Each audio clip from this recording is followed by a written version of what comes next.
Good day, everybody, wherever you are in the world. This is David Marsh. I'm the chairman of UMFIF, and I'm very pleased to be officiating at this seminar that we're doing virtually this year. Pity we can't be there in person seeing you, all of you, but in fact, there is an ability now to connect with more people all around the world. It's my pleasure to introduce in a few moments Rod Ringrow, who's the head of official institutions at Invesco, and he's going to be outlining the results of the 8th annual survey that Invesco has done of the asset management practices of sovereign institutions around the world. So that's including central banks. And there's a whole host of very interesting points that the company has now made for the 8th year in succession. I think one of the points, Rod, is how well many of the institutions have been somehow prepared for the crisis. This, of course, applies to 2019, but we clearly are now presenting this in the midst of a gigantic crisis we didn't know about, but many people did have their powder dry in ways that you will explain. There's a lot of fascinating aspects ranging from the HR side in terms of recruitment, how outsourcing takes place, general question of diversification, which as always is a very, very big issue, and then looking to the future, how are people coping with the different exigencies of climate change and the general question of ESG, and we're throwing in ETFs for good measure. So a whole host of different details. And then to discuss this with us, I'm very pleased, after Rod has been speaking, we'll have Julius Javiński, who's the director within the Financial Risk Management Department of the Narodowy Bank Polski, the National Bank of Poland. Long experience of all the things that Rod is talking about. And Ricardo Martinelli, who's the head of the investment division of the Banco Central of Brazil. So we've got two very experienced panel members from different parts of the world to comment on what you have to say. The whole of this is, of course, on the record, and this will be released as a webinar recording after the event. So Rod, welcome to the broadcast. Over to you to take us through the results of this extraordinarily fascinating survey. Thank you, David. Thanks for the introduction, and thank you everybody for joining us. I'd also like to thank Julius and Ricardo for adding their wisdom to the debate this afternoon. So as David said, this is our 8th study that Invesco has undertaken for this sector. We use an outside firm of consultants. We interviewed 139 institutions globally this year, representing about $19 trillion of assets under management. And those face-to-face interviews were taking place in Q1 of the year. So pandemic was evolving, and towards the latter part of those questions was actually in full swing. So that need to bear that in mind as we go through some of the discussion points. The study this year looked at 5 key topics. One was how well the sovereigns were prepared, and David mentioned this concept of dry powder coming into the pandemic and looking for opportunities. The second is a theme of HR and talent, and one we've looked at in previous studies, and the key areas there that are opening up between the sovereign funds and the central banks. The third was focused on gold, and we called that a glimmer of hope, though we were talking to one central bank who said actually it's really just a reflection of the sad state of the world. It's not a glimmer of hope at all. So maybe we can hold that as we look at our questions. The fourth was looking at central banks and really how equities have now become a core part of a reserve asset portfolio, something we wouldn't have seen perhaps 10 years ago. And then the final one is one of climate change and how that's being incorporated into the portfolios. And just a couple of other sort of metrics that go with this. What we've noticed also in this year's study was that the time horizon for the sovereign sector, so that's excluding central banks, had moved out over the last 4 years from 7.5 to 9.5 years as the average investment horizon, and largely driven there by an increase in allocation to illiquid alternatives. And the other point to note was that in 2019, sovereigns returned their best ever, or second best ever set of performance with just over 7.5% returns. So if we look just very briefly at this concept of coming into the crisis with the dry powder, and I think we can see slight differentiations between West, East, and even the Middle East. So in the West, I think a number of the sovereigns, it was an unprecedented buying opportunity, increasing allocations as they were through the pandemic, unfolding to fixed income, infrastructure, private equity. And obviously, Western sovereigns have a slight bias towards the equity market just because of the depth of the equity markets in question there. But really looking at how to take advantage of the opportunities. I think we saw in Asia, there was increasing interest in infrastructure assets. And in the Middle East, sovereigns there were looking particularly for bargains in Europe. And that was pretty split between developed Europe and emerging Europe. So lots of interest there. And I think, again, also from the Middle East, looking at alternative assets. So again, real estate debt, alternative credit.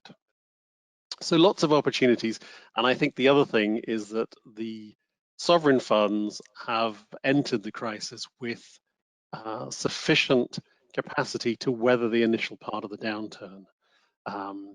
They saw equity markets as relatively toppish at the end of last year, a little bit of de-risking in the portfolios, so able to really be quite fleet of foot, and we think able to manage drawdown requests should they come to meet expenditures required as a result of this pandemic we're all facing.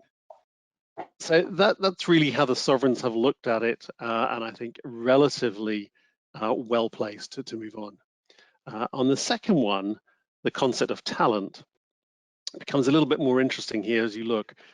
So ESG across all sectors has been a key area for sovereign funds and central banks to look at how to develop talent there. There's been some work done on diversity and inclusion programs, and interestingly, the Asian sovereigns had said that diversity and inclusion programs, having one in your fund, was a great determinant, and they expected a better performance by having a very good diversity and inclusion program. But I think what we've also seen is, for central banks, one of the key skills gaps they were identified was manager selection, whereas sovereign wealth funds, it was investment strategy and benchmarks. Again, a slightly different perspective there.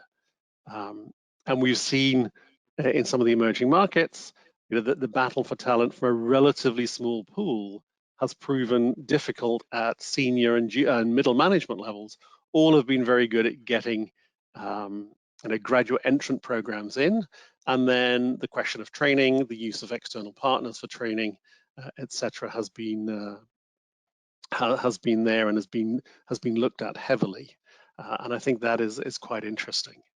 On the gold question, I think that's also interesting here, and again, a little bit of a split. Sovereign funds increasingly looking at gold for tail risk hedge, inflation proofing of portfolios, whereas the central banks, who've traditionally, as we all know, from the days of the gold standard, always had their own supply of gold, either in their vaults or other central bank vaults. But I think here, what we're seeing on the gold side is some of the central banks using dollar reserves to buy gold, so a little bit more of this diversification comment that David mentioned earlier. But interestingly, and again, a trend over the next few years, we see gold edging up from maybe 4.5% to 6.5% for central banks. But on the sovereign side, again, it's been interesting because if we look at those sovereigns in the West, about just under half of those have got, under their asset allocation guidelines, the ability to invest in gold. But only about 14% have done so, and another 14% are looking at doing so. And that's in the West. If we look at in the Middle East, 13% of those funds have an allocation to gold, and all of them do have already used that allocation. And again, in Asia, only about half of those that have a allocation permission have done so. So again, room for growth here as this is moving through.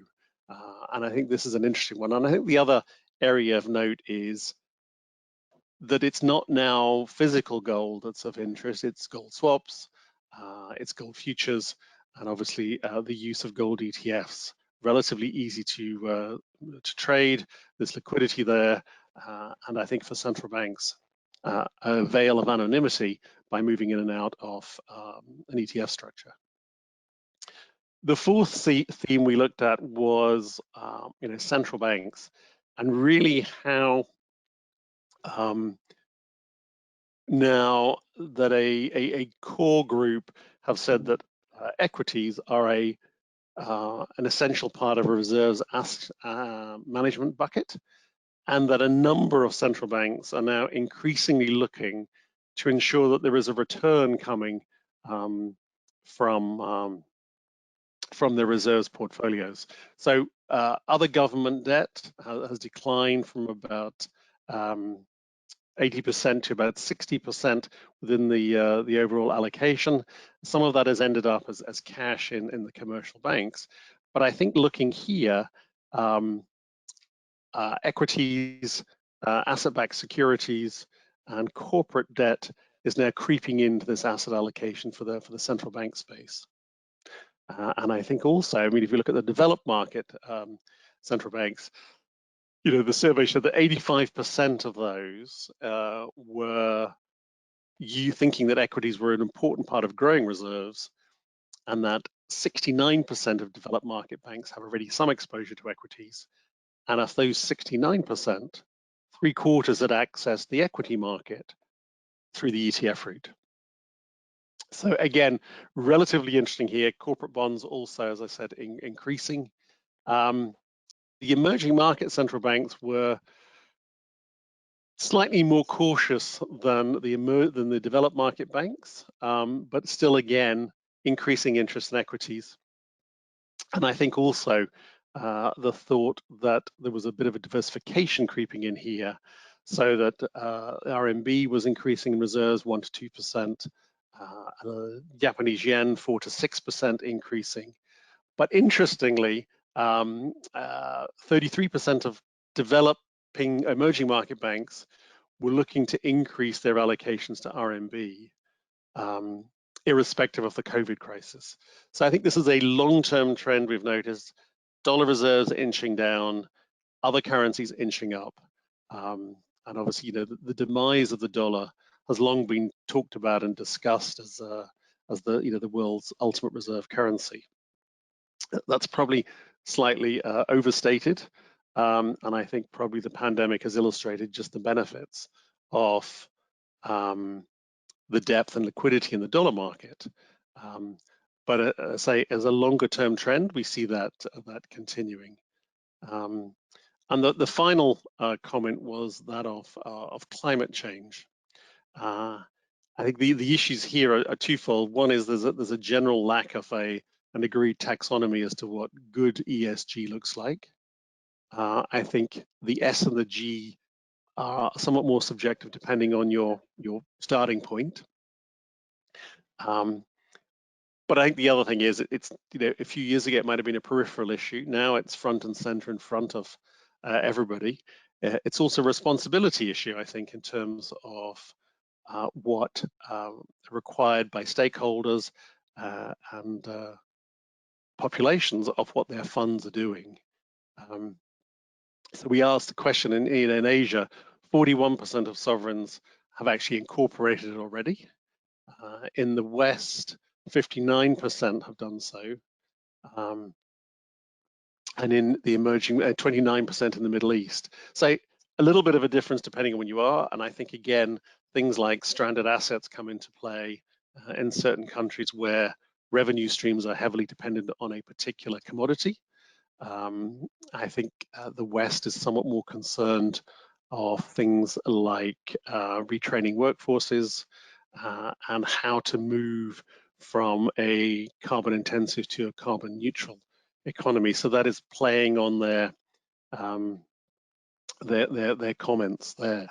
I think the other thing we've noticed here is central banks have perhaps felt they've got less room to maneuver when it comes to incorporating climate change as they're waiting for stakeholders and government policymakers to give them more direction.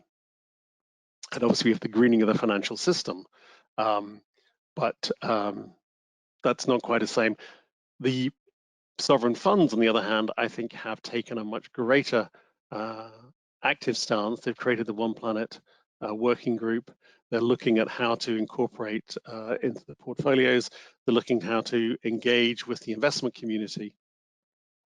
But there is still a great dichotomy here, depending on where you're starting from. And I think a lack of agreed taxonomy does create debates here in how fast and how quickly everybody can move. So I think in conclusion on these 5 themes, sovereigns have acted well under the initial part and influence of the crisis. Illiquid assets, ESG, investment strategy benchmarks are gaps for sovereigns and central banks in terms of talent. Increasing interest in gold, slightly split between central banks replacing negative yielding government debt and sovereigns looking at tail and hedge risk. Increasing acceptance by the central banking community of a portion of risk assets within a reserves portfolio and a much greater consciousness of climate change risks in the portfolio. And I think with that, David, I'll pass it back to you. Well, thank you very much, Rod. There's so many things in this report. In fact, we could have a webinar on every one of those 5 themes. Before we get stuck into some of the detail with Julius and Ricardo as well as Rod, could I just put a polling question now to the audience? We've got the ability to ask you, the audience members, to answer this question on ETFs. So will ETFs increase in importance over the next 3 years? Not just the gold ETFs that Rod has been talking about, but ETFs in general in the reserve asset management area. Of course, that's the context. So please do answer that question as quickly as you can, and then we'll see it coming up on the screen in a moment. While we're waiting for that, let me just pose a question to Julius Jalinski of the National Bank of Poland. And the question to you, Julius, for you to ponder on as we're waiting for the reply to come up is, do you recognize your own central bank in this description that we've just heard from Rod, in specifically 2 questions?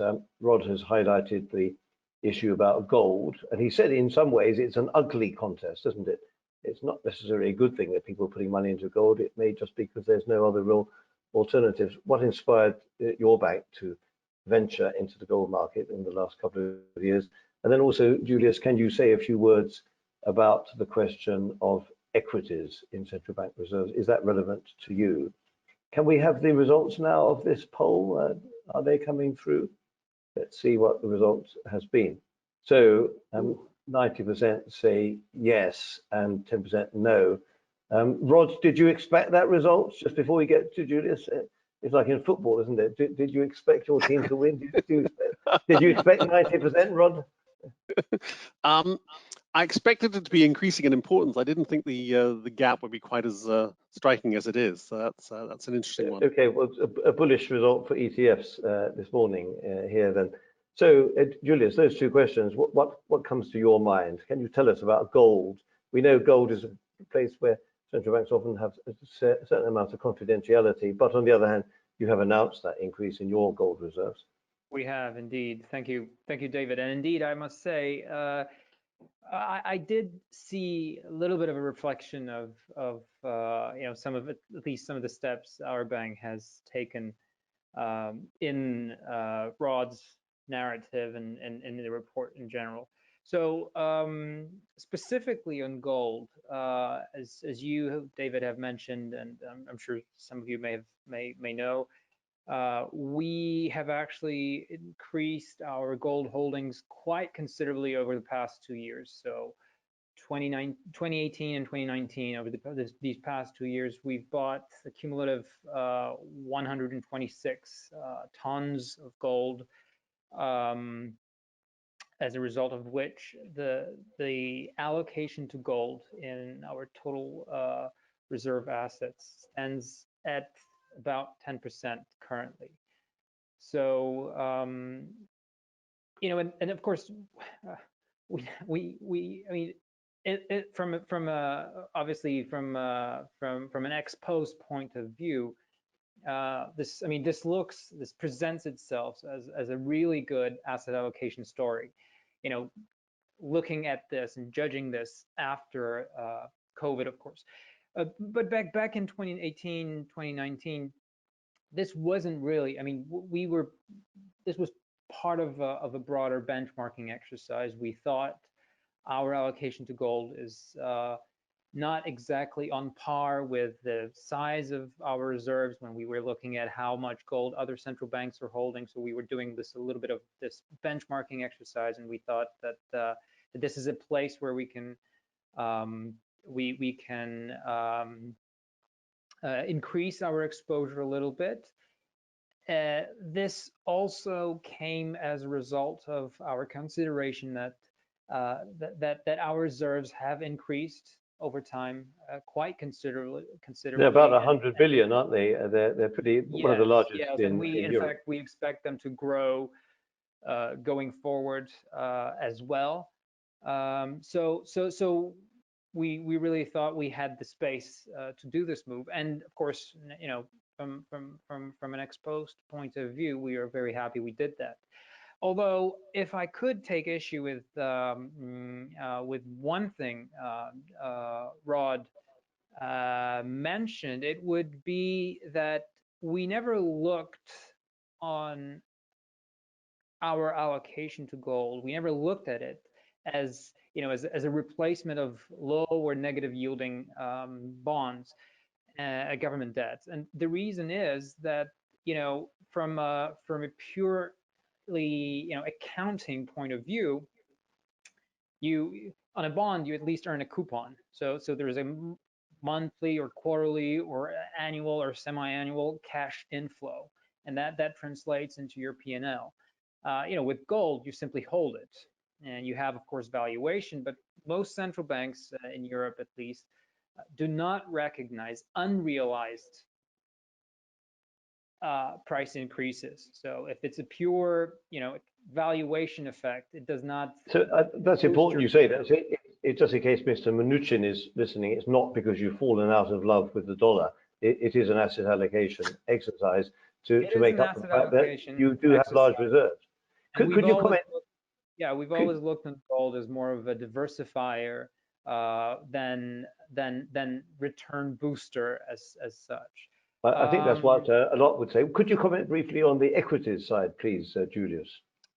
Yes. So yes, demise of the dollar.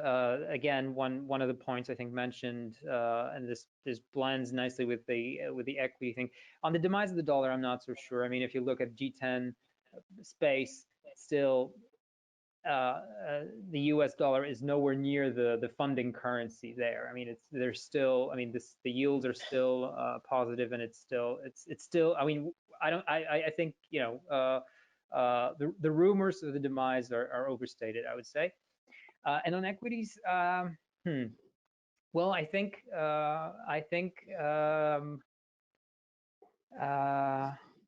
yeah, I think it's an important game, and it's becoming an important game in town. I mean, now that central bank programs, either whether you're talking about the Fed or here in Europe, you know, all these programs have one common denominator. They have made swaths, large chunks of the debt market effectively uninvestable.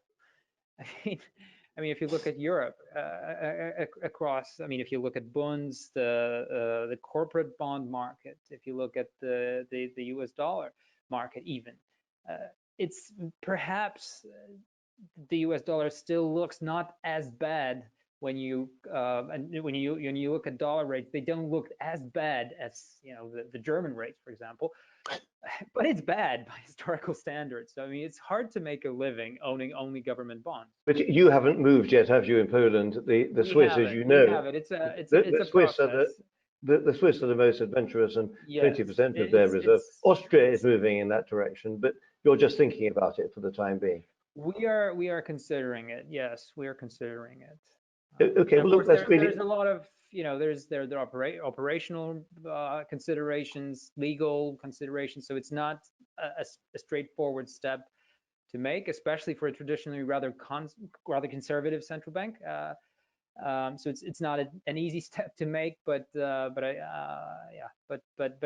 are seriously considering it. Well, thank you. That's a really important statement. So, Ricardo, where do you recognize your central bank in all that gamut of statistics and ideas that we heard just now from Rod? Can you comment on the general themes, please? Yeah, first, taking on the equities, if I may, we have added equities to our portfolio about 4 years ago. So I understand we've been through all the difficulties that Julius has mentioned.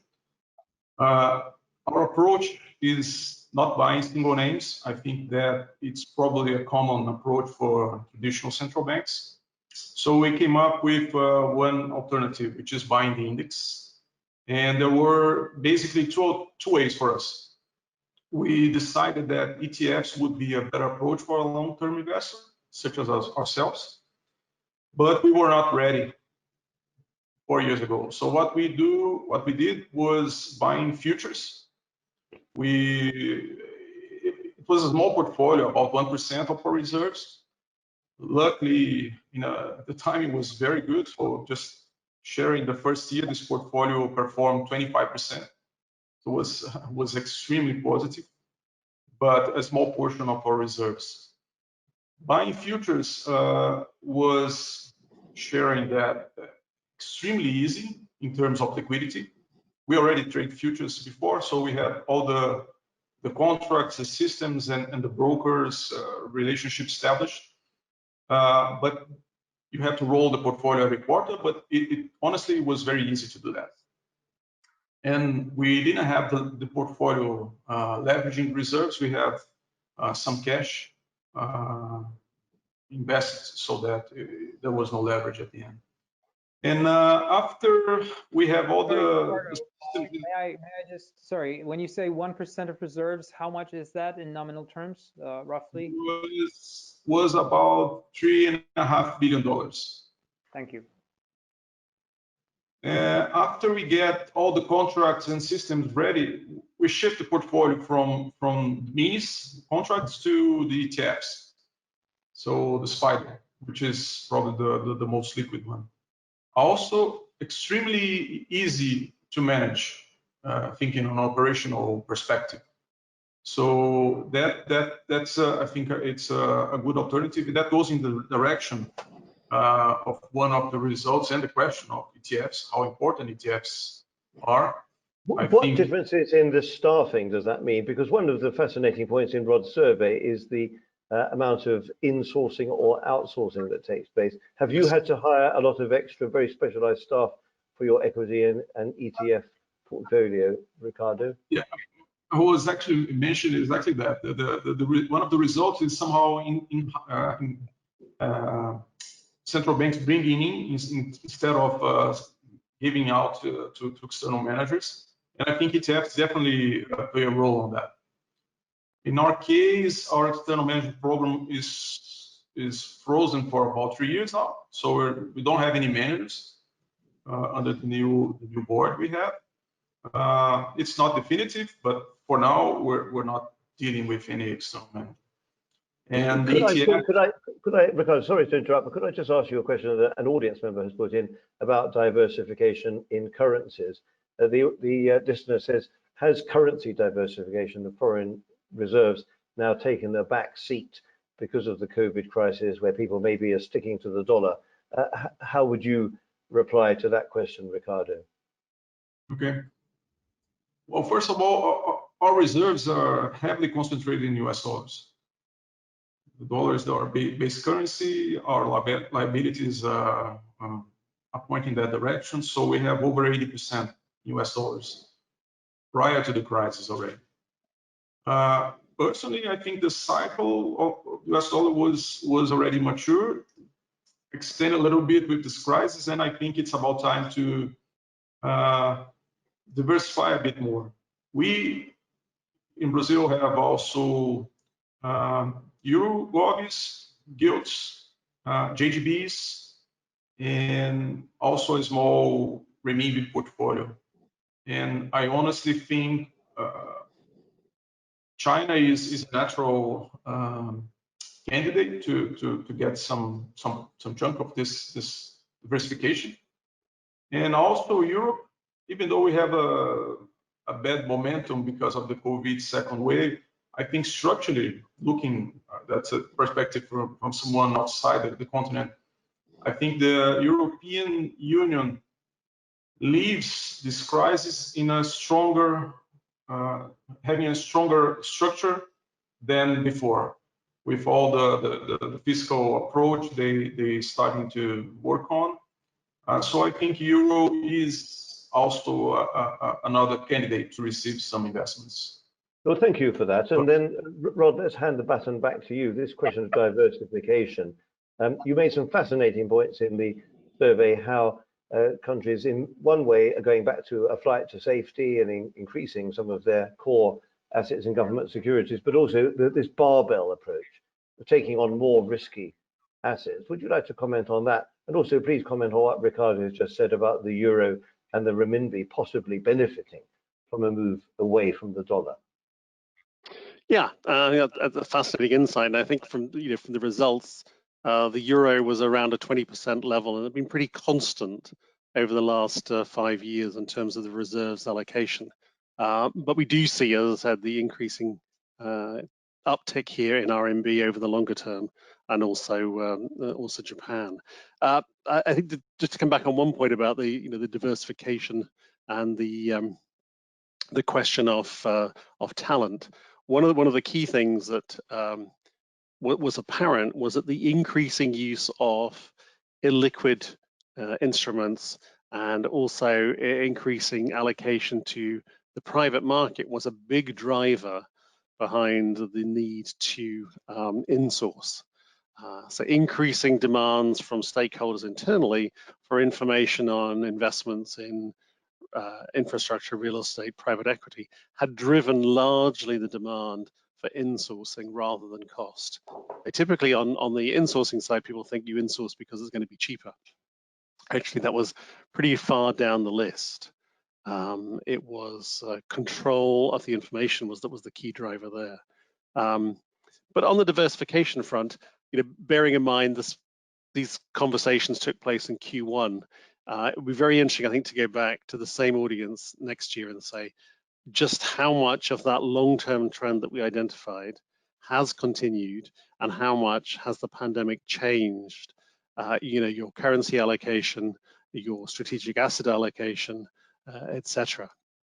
But as I say, the long-term trend was definitely increasing use of risk assets. I think it was about 40% had said that equities were a core part of the portfolio, and then I think on the currency side, it's a very long-term trend we're seeing here, and the evidence we've had to date would indicate that would continue. So to Ricardo's point, I think the RMB is probably the natural recipient of that.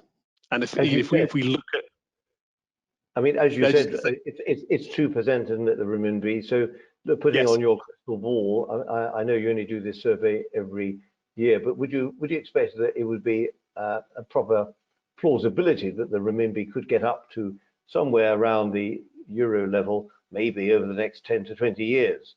We are at 20% for the euro, as was just said. I would have thought over the next 20 years, that's probably not a inconceivable position for it to aim to be at. Because the Chinese do take a very long-term view about this. Julius, could I ask you exactly those points as well? But also adding a point now from the audience, one of the audience members says, is making money on reserves now a big issue for central banks? Because otherwise there's a danger, given the fact, as you've just said, some of the markets are uninvestable. It's a danger they might lose money. How important is that also for the independence of the central bank, that you're actually making money on your reserves? Well, I mean, it all depends on the institutional setup and of course the goals the strategic goals of an individual central banks, and typically these things will be prescribed in the Central Bank Act, which like differ from country to country. So, for example, in the case of Poland, our goal is to deliver safety, liquidity, and only once these two conditions are satisfied or met, are we to try to maximize return in Polish zloty, given market conditions, taking market conditions as given. So, so typically central banks have, obviously this goes back to the role and function of reserves. And typically central banks have focused on providing safety and liquidity, and this putting so much stress on safety and liquidity makes it not an automatic move to go into alternatives, whether it be equities, real estate, hedge funds, or whatever. I mean, so in that sense, I would say the results of the survey that Rod was talking about. I mean, I would say there is a difference between sovereign wealth funds on the one hand and central banks on the other. Yes, that's a very good point. Thank you for making that point. Could I just ask you, the point that Ricardo was making on the euro, could you comment on that, Julius? You're very close to the euro. Poland is a member of the European Central Bank, but you're not in the euro. Do you think the euro now makes more sense as a reserve currency than it did maybe a year ago?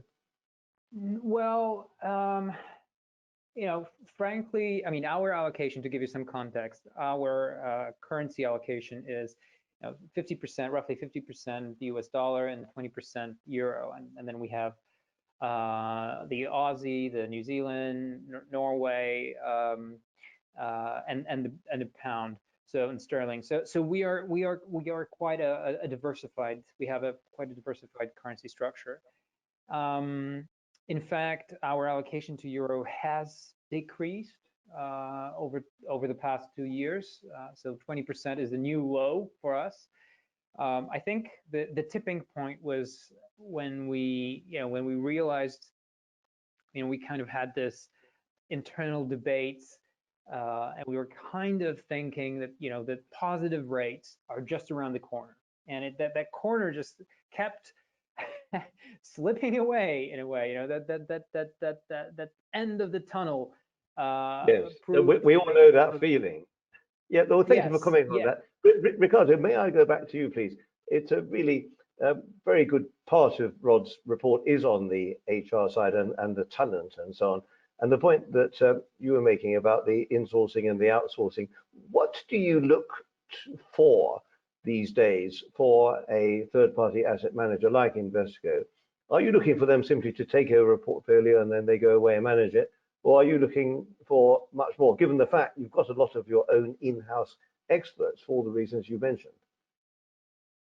Now, for us in Central Bank of Brazil, the training aspect from the external manager has been always a key one. So it was extremely important for our development in-house. Maybe luckily we have about the same team for the last 2 years. But I think it's a big miss not having external managers to provide technology transfer. So I mentioned we start trading futures before the board decided to add that on benchmark, but we had that external managers before we trade futures. So we somehow learn with them, then we start doing on an active management base, and then we add to the portfolio. I think it's maybe a 3-stage. You learn somehow, you try, and then you implement it for real. So my personal opinion is that external managers are still valuable, especially for central banks that don't have a lot of budget for training, such as ourselves. Even though we have a large reserve, we don't have we have a good training at the bank, but it's maybe not enough and too specific for portfolio management, let's say. So I think it is quite important. So, Rod, it's a bit like the Bible, isn't it? Where you don't just give somebody a fish, you teach them how to fish. You're becoming more like a consultant in some ways, because you have to accept also that when you get very close to the central banks, they're becoming more professional, more sophisticated all the time. You have to accept that over time, your business model may change. How are you reacting to that? Because one thing that shines through your survey is just the professionalism and the sophistication and the refinement of these sovereign institutions. So how do you change your relationship with them as a result of that? I think you're absolutely right. I mean, I think the expertise, the professionalism is increasing year on year. And I think, we, along with, most of the industry, will provide, knowledge transfer. We run our own program every year with the University of Cambridge. And we think that's very important to be embedded, I think, as a partner with, the central banking and sovereign wealth community. And as their needs change, then we're adapting that by trying to become a trusted partner to them, and whether that's advising them on something, or actually managing a portfolio, or just generally assisting, I think is the way we'd like to see the firm develop and become a sort of go-to firm. I'm not going to share the name, but we recently responded to an RFP from a central bank. And training was actually key in this whole regard, and they wanted to assign 2 of their internal staff to work with the managers selected to have a daily dialogue between the central bank and the external management community to look at why they were doing trades, how that trade was being implemented, and the rationale behind it. So a very close partnership between the manager and the client. So I think it behoves us to constantly adapt our training mechanism, our value-added service to the community as part of the overall relationship with an external asset management firm. Presumably, the very large amount of importance you accord to the talent issue in your report, that indicates that this is something that you must be thinking about in your links with the sovereigns. For example, something that often occurred to me, is there like a chapter of human relations managers that exist, that HR people between sovereign institutions talk to each other and think about best practices? Because in a way there should be, because if the central banks and the sovereign funds are going to go on gathering sovereign sophisticated resources, they're going to have to recruit probably very, very well. Is that an area where people like yourself, Rod, can help them? Of course, they may simply poach your own staff. You don't want them to do that. I'm not talking about that. I'm talking about taking staff from the outside world and increasing the sophistication of their apparatus. I think in a number of cases, certain funds have, they've found it easy to attract staff because it's a lifestyle that people want to make. I think in some of the emerging markets, it's harder because that pool of talent to attract in is more difficult. So therefore, the use of third parties becomes key. I think one of the things that's always struck me about certainly the sovereign wealth community is there is not a lot of peer-to-peer discussions, or hasn't been to date. I think the central banks are much more willing to engage with each other, but I think the sovereign community has been rather reticent to do so. What we have noticed is a number of the big sovereign funds have come to external parties and said, look, we want to have our HR team spend a day with you looking at best practice. How do you do your performance review process? How do you attract people in from the market? So it's much more bilateral with the sovereigns. I think the International Forum of Sovereign Wealth Funds has gone some way to trying to bridge that gap. But I think the central banks are much more open about bilateral dialogues as they come together. It's a very interesting point. In fact, one of the reasons why we set up UNFIF more than 10 years ago was we thought there should be indeed more interactions between the sovereign community and the central banks, including in areas like training, because as you rightly say, there just wasn't that. So I think that is taking place, and it's a useful thing for the future.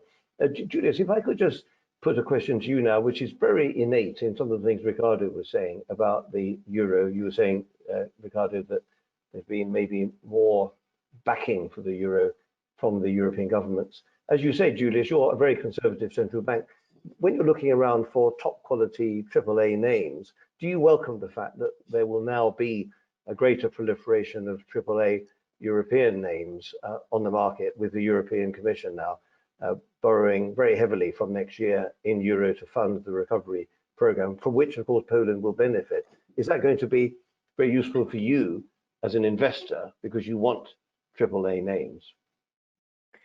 It will actually, yes, in more way than one, actually, because one obvious reason is, of course, that the supply of AAA assets will increase, which is good if you take into account the recurring theme over the past years has been the dearth, the lack of top quality assets, pan-European assets, and I think this is a game changer. In fact, it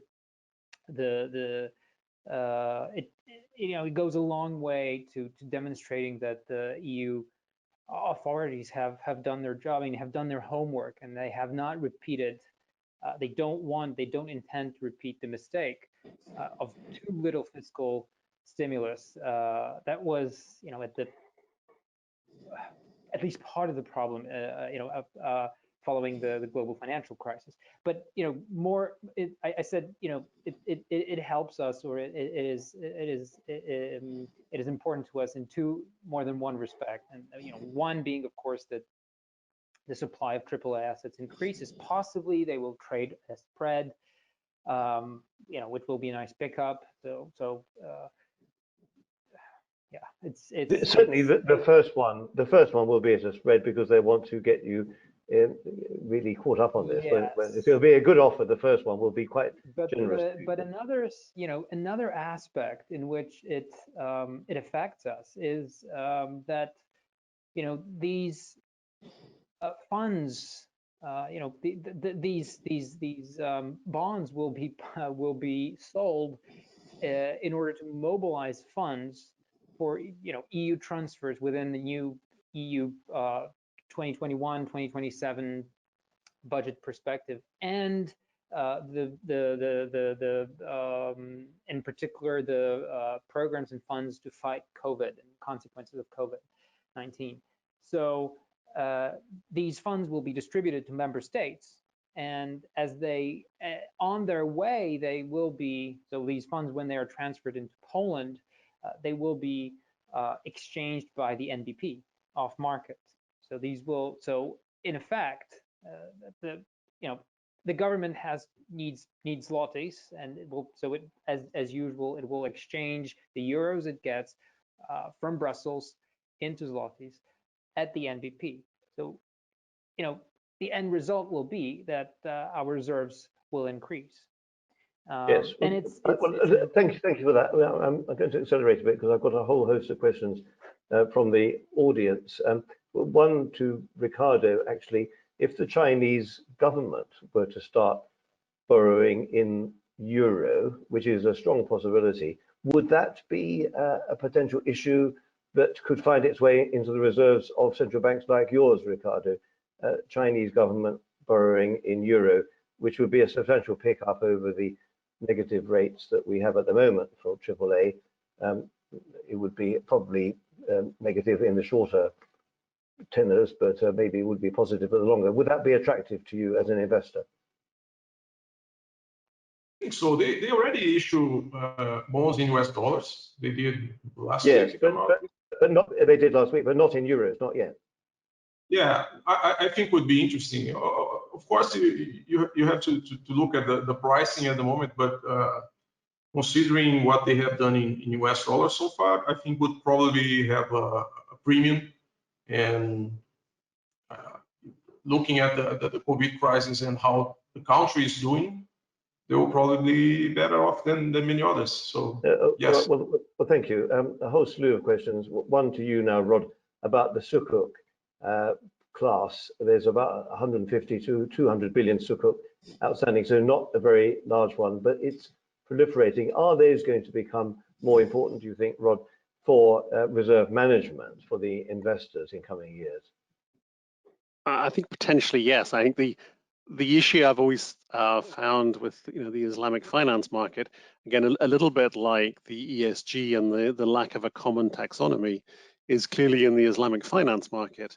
There is again, it's much more dependent on what your individual Sharia board determines is Sharia compliant. But I think potentially there is room for that market to grow and be accommodated within the overall asset allocation, yes. Thank you. A very good question from Gary Smith to both Julius and Ricardo. Quite a complicated question. I'm going to shorten it for Julius. Have definitions of reserve adequacy for you changed over the last decade? How many reserves do you feel happy with? I don't think they have, actually. Well, that's a good answer. Thank you. Ricardo, what about you? No, I think do you need more? Do you need more to feel happy at night? Yeah, I think in Brazil it's always a hot topic, the cost of reserves. So how much should we have? But first, the answer is no, we didn't change. Second, the crisis have proven that it is important to have liquid and safe reserves. We need to sell to intervene in the local FX market, maybe heavily for 2 or 3 weeks, and it was easily done because of our reserves. And I think it has shown every time I see a quiet time, people start questioning about the size of reserves. When you have the crisis, the reserves prove their value, and somehow we keep it as it is. All right, thank you. Julia, since you were very succinct in your answer, I'll give you another one where you can have a bit more time. For the sake of the stability of the international financial system, is it better in the long run to have the dollar as the main currency, or would it be better to have a basket of currencies, including the dollar, the renminbi, the euro, and the yen? So that's a good philosophical question, where you could give an hour-long response, but what is your very short answer to that, Julius? Very short. I don't know.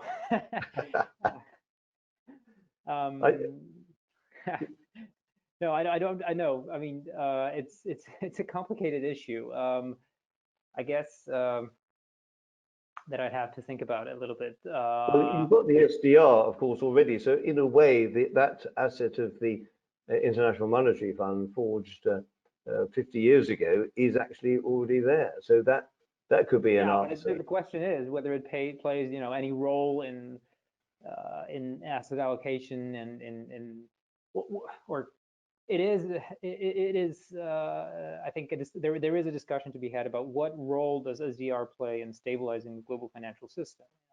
I mean, I would say U.S. Federal Reserve repos did more to stabilize the global financial system, and FX swaps between central banks did more to stabilize the global financial system than SDR itself. Well, that is a very good question that's actually come up from the audience. But before I put that, Rod, a question which goes directly to one of the issues in the survey. What is the trend for the so-called alternatives, such as infrastructure and private equity? Is that inexorably upwards? Indeed, a question to you, Rod, is when are we going to come up with a better word than alternatives for alternatives? Because there is no alternative to alternatives. So, when are you, you brainy people at Invesco, when are you going to come up with a better word? But anyway, what is the trend for these things? That sounds like one of those sort of Christmas cracker questions, doesn't it? In terms of just describe the following. Well, I think coming into this year, there was a dearth of supply and a lot of demand for infrastructure, and I think in the sovereign community in particular, they like the infrastructure related assets. There's a kind of almost a regulated revenue stream that tends to come with toll roads or telecommunications or power. So I think there is a demand there. I think also the use of real assets is an avenue for some of the sovereign funds to help push their increasing green credentials. So unfortunately, I can't think of at the moment, alternatives being changed to anything else other than perhaps real assets. is a subsection of alternatives. We've got several months to think about that before your next survey gets underway. Ricardo, since you are in the American hemisphere, the American part of the world, I should say, a question that says, what could actually change to alter the significance of the dollar as the world's supreme currency? Do you think that anything that might happen in the election taking place in 2 weeks could, over time, change the international role of the dollar? Well, thinking in short term, I mean, maybe a few years, not 20 years, as you mentioned in the previous question. I think, yes, the blue wave result from the election would definitely result in more fiscal spending, looking long term, not so good. So that would be pro-diversification result, which is probably the most likely one if you have today. It's an election that definitely can change. But today, that would probably be the most likely outcome. Would that help the dollar internationally if there were to be even more borrowing by the Americans? Maybe the interest rates would be higher. Would that help or hinder the international role of the dollar? Well, that's a good question. If you look at the higher rates 3 years ahead, that would be more appealing. But if you have the bonds now, then you're expecting them to lose value for the next 3 years. Maybe it's better sell now and buy later. So I think that's a good tip. I've got a question to you, Rod, and then one to Julius, and then probably we'll have to end. But this is a really good question about outsourcing, particularly in quite complicated markets. Outsourcing to third parties inevitably involves more compliance and data protection risks, including in places like, say, Poland, India, and so on, the questioner says. And in terms of this outsourcing, how does the asset manager overcome these risks, which some of them might be cultural risks, not just compliance, regulations, and so on?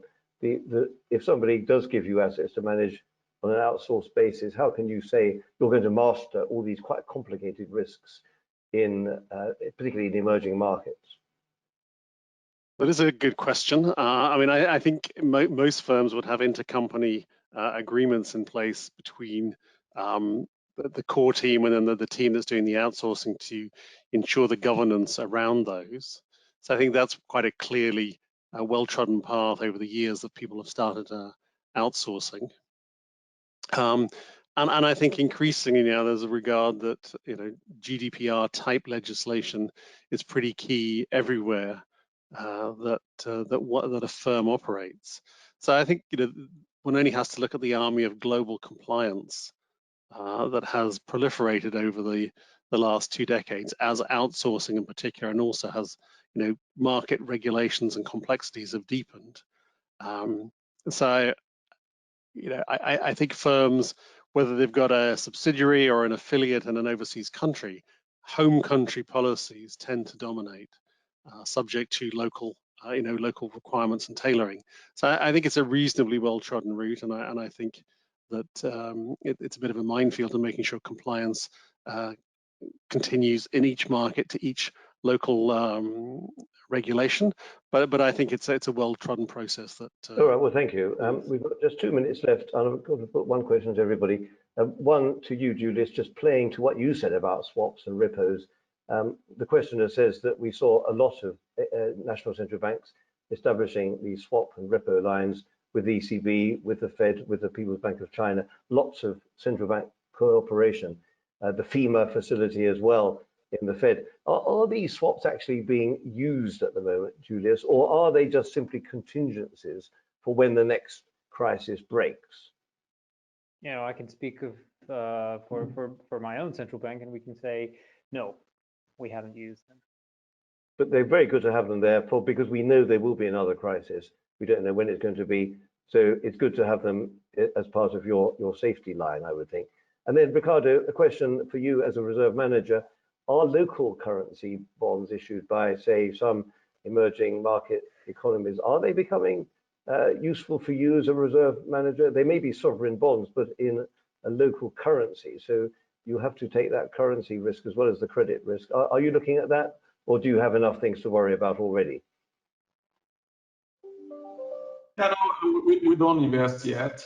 I think first, credit rating here is still quite strict, and then liquidity. So maybe you find good ratings some places, but liquidity on this market is not good enough for us because of the size of reserve. That ends up being an issue. Thank you. But you can see what far-sighted listeners we have, that they're asking questions like that. Final for you, Rod, so you can have the last word. You must be planning already the 9th survey. What are going to be the big issues of the 2021 survey? Give us a glimpse into the crystal ball of what we can look forward to in this audience around the world when you bring this out in 2021. Yes, we have started the planning process for 2021. We may move it out slightly to enable people to report full year performance for 2020, to be able to capture just how those allocations are looking. I think a number of the themes that are in this year's we will continue in terms of just looking forward. We actually have a planning session on it week after next. But I think one of the questions we've played around with is just looking at how COVID has changed the role of the reserves manager and what that has done to strategic asset allocation. So that is one of the areas we've been debating around including. So all suggestions welcome to be put into the mix for consideration for the 2021 study. Well, thank you. We've had some very, very intelligent and thought-provoking questions today, and I do hope that they have been helpful for everybody. We also had some equally thought-provoking and intelligent answers as well, and with remarkable brevity too. And so we've squeezed in a lot in this hour. So I'd like to thank you all, Julius, Rod, Ricardo. Good luck for your reserve management. We've had some very philosophical debates. Good luck as we extend reserve management into the field of philosophy and an artistic endeavor as well as a mere science. So Rod, good luck with your survey for next year, and let's keep talking to each other. This is David Marsh from On-Fifth wishing you all a very good day, and now back to your work as reserve currency managers, all of you. Bye for now. Thanks very much. Bye-bye. Thank you. Bye-bye. Thank you.